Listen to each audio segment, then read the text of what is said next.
How's it going, guys? We're in the Fibo trade right now. Fibonacci. Perfect.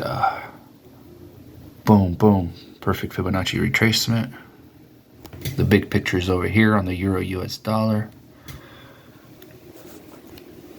We're doing the 5%ers challenge, so our risk percentage has to be at 0.4%, guys, on the $6,000 account. We're in the trading session of New York and London at the same time, which is good.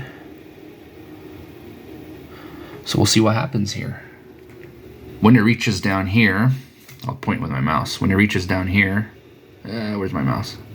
I'm gonna get in on a second trade, and the first trade will go break even. We'll see where we're at.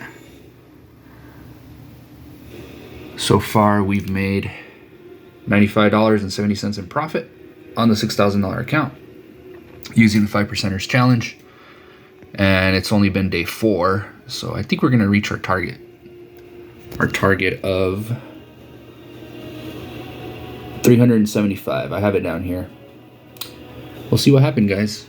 Just wanted to show you guys a quick update. Ooh, I better jump in that trade soon. I'm gonna place a second one here pretty soon. That sucker is gonna continue to go down. Hell yeah.